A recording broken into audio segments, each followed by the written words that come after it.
Hey there friends, welcome to my little corner of the homestead. If you're new here, I'm Kelly and this is Blossom Bliss Homestead, so thank you very much for coming out today. Today I just wanted to show you how I make the most out of a small quarter-acre lot in a neighborhood without breaking the bank and also trying to keep your neighbors somewhat happy. Whether you're a beginner gardener or you're just starting out on your homesteading journey, I've got some simple frugal tips and tricks to help you grow your own food, save money, and create a more sustainable life, especially, like I said, in a neighborhood amongst friends. And hopefully you can be a positive influence on your neighbors and maybe even barter. But anyways, let's dig in and get started. So when we first moved into this house, none of this was here. As you can imagine, this was just your typical suburban neighborhood house. And what I had to do was I had to have all of my gardening in the front yard because our entire backyard is shade. So what I wanted to do was to appease my neighbors because my last garden at my last house in the backyard was even more frugal than this one. I wanted to have some defined edges with my raised beds. So the biggest expense I did do was I bought these raised beds on Amazon. They came in a 2-pack and it's still pretty affordable. They were about 80 bucks. And I have that linked in the description of the video. But you can configure these like one really big long one, or you can make an L shape, or you can make these 4x4. But right now these are 8 feet by 4 feet. So I constructed those, put them in here to have very wide openings. That way the lawnmower could get through, and if I wanted to even add more pots and stuff, eventually I could. So that's the first thing you can do, is get some raised beds. You could also just go ahead and plant in the dirt. But like I said, we're new to the neighborhood and I just wanted to put my best foot forward, knowing that other people were gonna have to envision my dream, and a garden is not everybody's dream. So that was the first thing I did. Now you can go about this however you want, but I had these, somebody left these in the storage, and although I don't know if I would actually buy them to use because they're not super sturdy and they're not going to last more than a few seasons, but they were free. So these are what I used to trellis our tomatoes on. I really love the cattle panels, and you can see here I do have a cattle panel currently right now as a hoop house, a makeshift greenhouse that I just bought 4 milliliter plastic from Menards. It was like 30 bucks for a huge roll. And I covered this baby. So it's like a little makeshift greenhouse. I got the zipper, it just is adhesive on here. And now I have this little setup right here. It's probably a good 10 degrees warmer in here. Not to mention there's no wind and it's just kind of peaceful. So I put a little chair in here until I put any of my little gardening seedlings out here to harden off, and especially when I planted about 300 plus tomatoes alone, they are going to take over my house. So this is where they're going to go, in between being planted in the dirt and being hardened off so that they don't die if we get another freeze. I did want to take a quick break just to explain that you have to have some tough skin if you're going to homestead in a suburban neighborhood. First, make sure you follow your HOA guidelines. I made sure that we didn't buy a house in an HOA because they can be very detrimental to the things you might want to do. So don't buy a house in an HOA if you want to homestead, etc., etc., unless it has very lenient guidelines. Second, not everybody is going to envision your garden the way you envision your garden. Some people don't like gardens. I don't know. Some people just want grass. You know, there's still people that use Roundup. Just get ready to have some people that don't understand what you're doing, question it, possibly even turn you into the city. That's happened to me about 3 times now. And thankfully, each time the cities come out and I have been within the limits of things that I can do, because this is my house and this is my property. I'm following, you know, pretty much the rules set out, and I'm trying to make it look nice. And let me tell you though, that for every one Karen you might have in your neighborhood, you may have 10 other neighbors that are applauding you behind the scenes. When I first started, we moved in April, so I got my raised beds put in like automatically to start getting my plants out. And I had so many people drive by saying how it was so wonderful what we were doing, how they looked forward to driving by our house every day to see like the progression of what we're doing. We get lots of walkers, and so I loved sharing cherry tomatoes with the walkers, saying like, that might be weird, but I'm like, hey, you should try this cherry tomato. I've made a lot of friends, and it's become a great discussion point, and other people have started to do stuff like this, I've seen. And I've also shared seedlings and tomato plants, and so it's really been a wonderful experience doing this kind of homesteading in a neighborhood, because you are an influence to the people around you, and whether you want to be a good influence or a bad influence, I think this is a good influence. Growing your own food, raising chickens for eggs, having rabbits for fertilizer, and not to mention the cuteness overload, and having beautiful flowers. So I think everyone should do something, but definitely grow a tomato. You got this. I'll show you. Okay, so now upon exiting my little greenhouse here, some other things you'll note that I've done: milk jugs. I have a whole video about winter sowing, and I've been saving berry containers, which actually I got a lot of these from my neighbors. And I've already started a lot of things that are growing. Like, I don't know if you can see here. Let's see if you can see them growing. Look at all those little chamomile seedlings. I love chamomile. What else do we have? Marvelous mint. It's hard to see, but there are tiny little green things in there. I'm also growing lavender and coneflowers. So I like to grow a lot of vegetables, but I also love to intermix flowers and herbs. So my garden really needs to be not only logical about what we're planting, but it needs to be beautiful as well. So I have 4 of these raised beds, and then, you know, whenever time I go to an antique store and I find these little galvanized buckets, I steal them. I don't steal them, I'm sorry, but I have to have them. So you'll see right now I already have garlic is the first thing that's really starting to grow in the garden. So I've got all this garlic that's starting to come up. I planted this emollient last year, and this is gonna grow really tall, like 6 feet tall spikes, and they're gonna give off beautiful yellow flowers, and it's a great medicinal plant. Also, my favorite thing to grow, you'll see down here, it's all coming back, is lemon balm. And this is, oh yeah, this is limoncello lemon balm. So it's another great one that comes back every year. I definitely recommend you grow that. Now over here, this is new. I built this in the fall, and this is another idea. If you don't want to spend the money for raised garden beds like I did, see if you have a neighbor, friend, or lots of trees go down. And we had lightning strike one of my neighbor's trees, and it went down, and someone went and cut it up, but they couldn't take most of the wood with them. So they let me have it. So I just had to haul it from my neighbor's house, and it made this nice, you know, somewhat raised bed for me. I can't do a lot of digging in my yard.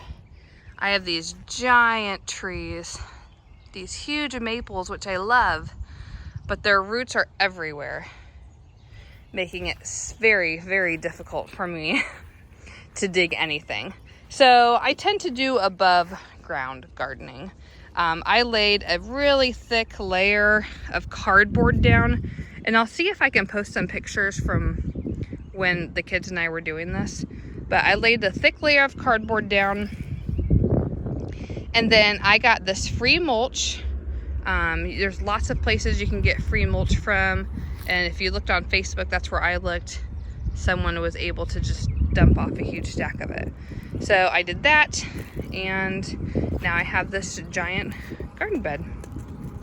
Some things that I have growing over here is my main thing is a peach tree. So I loved this peach tree. I just got it from Costco last year. It was about 50 bucks, but it was loaded with peaches already. So I went for it. I did prune it heavily down. I got rid of a lot of the tiny little branches because the peaches were breaking them last year because they were so heavy. And I topped it. So I'm trying to get it to grow out more to keep it away from power lines and to keep the city happy. I've also planted over here, there's lavender, there's comfrey that hasn't started coming up yet. There's echinacea coneflowers over there. I did plant a lot of daffodils. And so this is kind of like a fruit guild, a fruit tree guild. And what that does is it helps keep pests away organically from your fruit tree. I didn't have any pests last year, and I had most of all of these growing except for the daffodils. You can see that I have a lot of bulbs coming up. I went crazy with the bulbs, but I should have, I think, went even a little crazier. But I can't wait to see. I really can't remember everything I planted.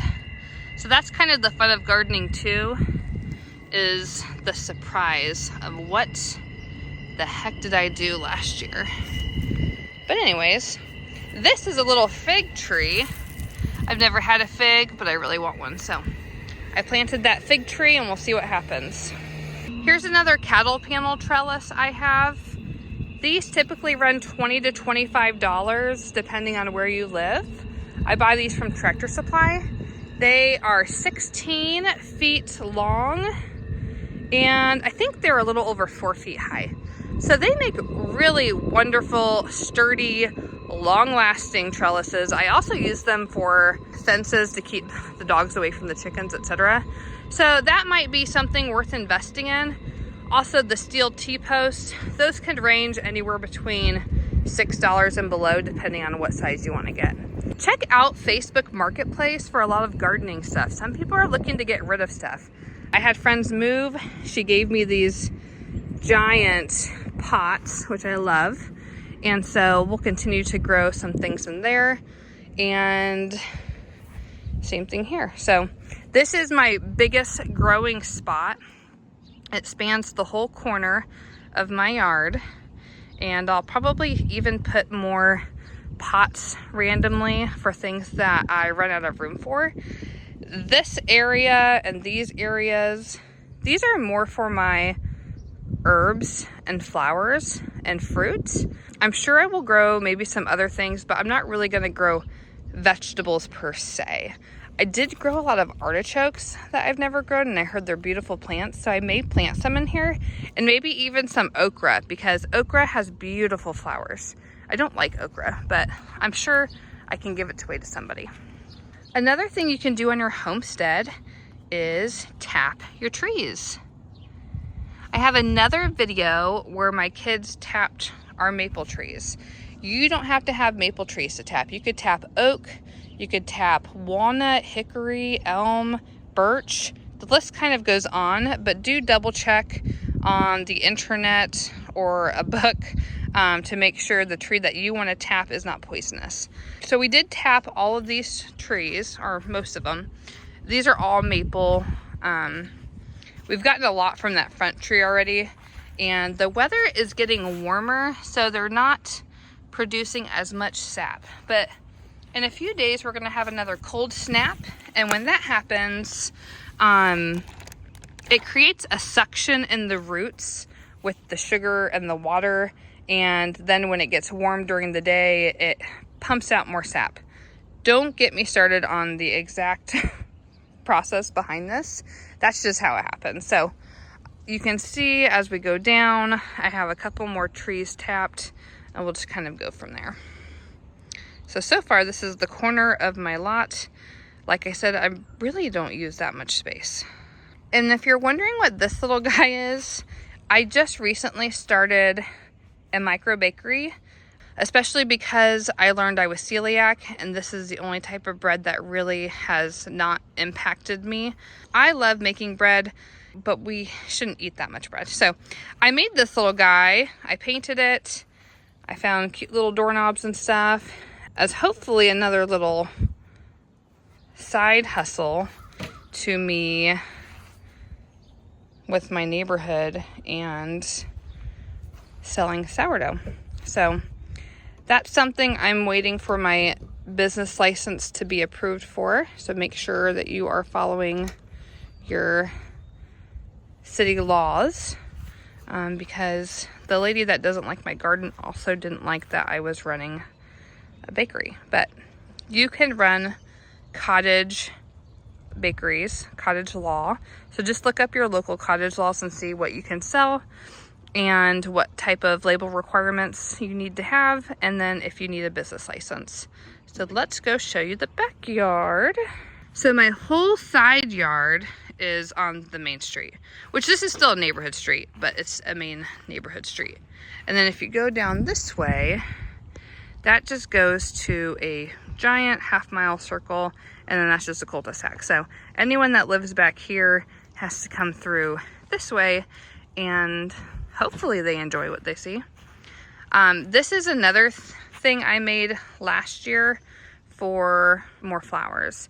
I really wanted to get into flowers, and I wanted to even sell some cut flower bouquets. I had so many zinnias last year and other beautiful flowers. So I thought about this when my neighbor's tree went down, and I really wanted to create almost a keyhole type raised bed where I plan on this little log probably painting a checkerboard so that we could have some quiet game days. But it would just be nice to have a couple chairs in here and just be surrounded by ranunculus and echinacea, snapdragons, zinnias, maybe a whole row of sunflowers in the back. I'm not quite sure yet. I've got lots of plans for this area, and right now I'm just planting every flower seed I have, and I will just find a spot for it later. So what's cool about these raised beds was I did put the layer of cardboard down, and I get so much cardboard, so that's another thing that's pretty much free. And then I used my chicken bedding on top of it, and then put the mulch, this kind of mulch that I got. It's pretty chunky, but it was free. So just, you know, you got to be frugal. Check your Facebook. People are always looking for places to drop off a load of these wood chips, and that's exactly what I found, and they did, and I was super thankful because I can use them for my rabbits and chickens too. Now we are entering my backyard, which technically is almost my side yard because of how it's situated. But there's my back house, etc. Okay, so here's my backyard, and this is where we have our rabbits first. We got 2 rabbits last year, and about 4 weeks ago, they had babies. Aren't they so cute? Hi, Bruce. That's Bruce, named after Batman. And then we've got a little gray one. We've got Chunky Monkey back there. And then we've got this really cute little blonde guy right here. So, and then Mom and Dad are in the back. This was probably, I'm not gonna say this was cheap, but it wasn't that expensive. I can link in the description too where I got this. But this whole getup of the chicken wire and this fencing and this door, that's like, it was more for a chicken run area. And I can't tell you, it's probably about 12 feet by 5 feet. It was maybe 140 bucks, 140 bucks on Amazon. It was not very hard to put together. The hardest part is just putting up all the chicken wire around it. And while chicken wire is not the strongest type of material, if you need to protect your animals from like coyotes or, I don't know, raccoons or possums, you may want to use steel, like a thicker chicken wire, or even a just thicker type of material.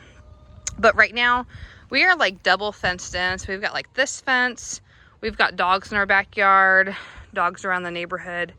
Nothing ever really runs wild, and I've never even seen a raccoon or possum in the area. So for right now, everyone stays pretty safe. Hi there, Bruce. The reason I got rabbits was, one, I love them. They're so cute. They are so fun for the kids and the neighborhood kids. But look at all this black gold from my garden. Hi there. Hey, cutie. This is Tubby. He's the biggest one. Hi, Tub. So cute. But they have all this amazing rabbit. I know, you're so cute. Rabbit poop. And what's awesome about rabbit poop is you can take all of this and put it straight on your garden. You don't have to compost it for months. This is a cold manure, a cold compost, so it won't burn your plants. And it's got the perfect ratio of nitrogen and phosphorus. So it's really a great all natural fertilizer. So you can also use this and put it in water and create a whole tea. So this hutch I built myself. I used some wood that I already had. I used scrap wood. I did have to buy some of the plywood, and I did have to buy some of the hardware cloth. But I would say all in all, it didn't take me more than $100 to build this hutch. You don't have to build your own hutch. You could buy one on Amazon. You could buy one from Tractor Supply or Menards or Lowe's. Or you could even check Facebook Marketplace. I'm sure there's plenty of people that are there trying to get rid of some of their stuff. I also kind of decorated it more naturally. So I did find rocks that I had, some more wood, which is great because it gives them something to chew on.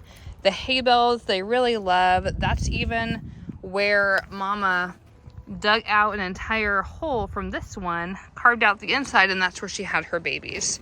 So you can do what you want, but you really, you just really don't have to spend that much money to have the kind of lifestyle you want to have.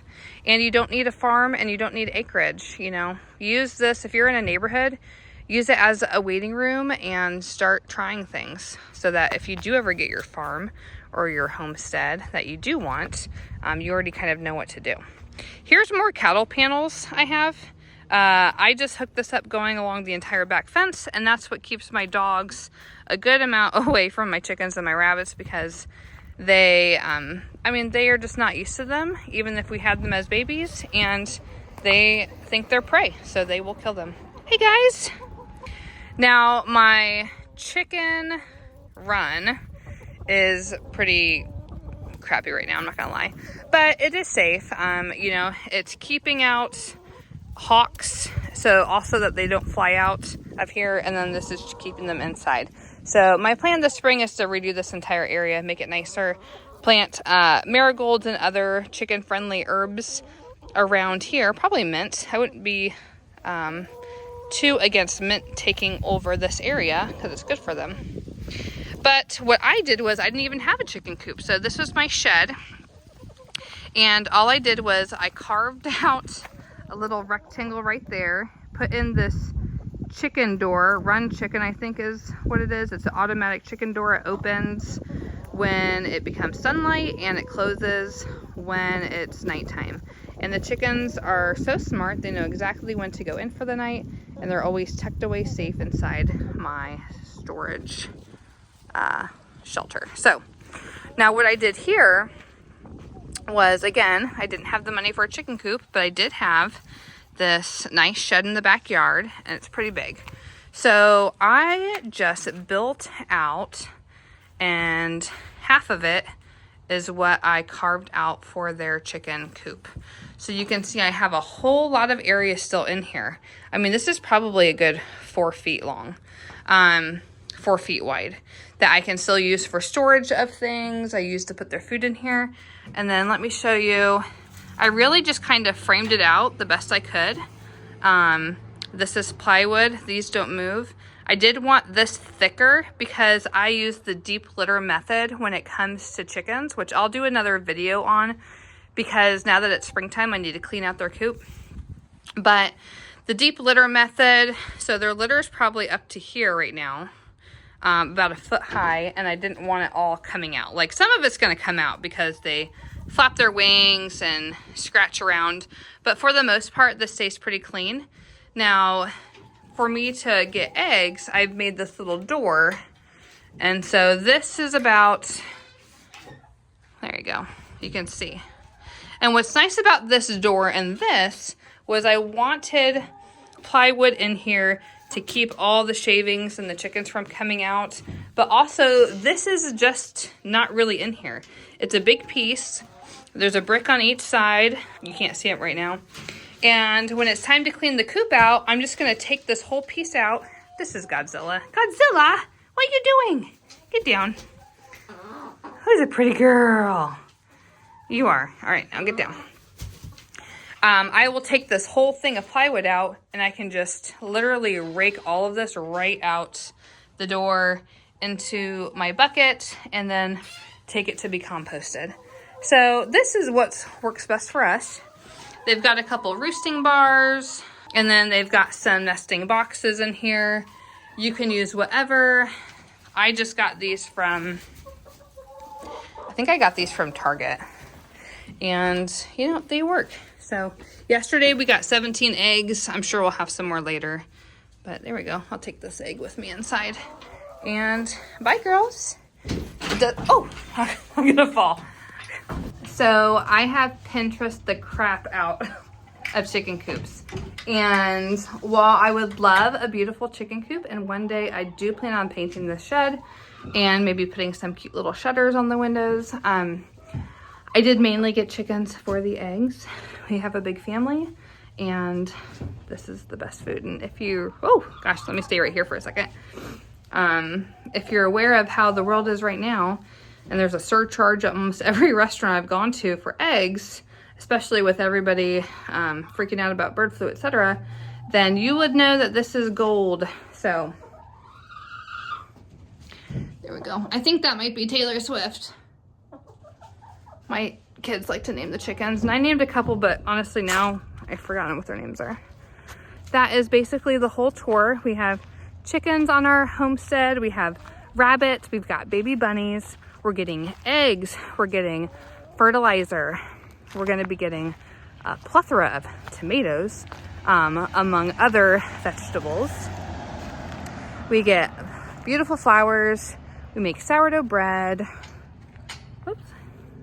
Not to mention, my kids are learning responsibility.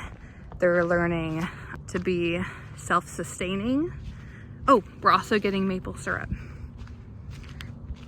So it's really a win-win.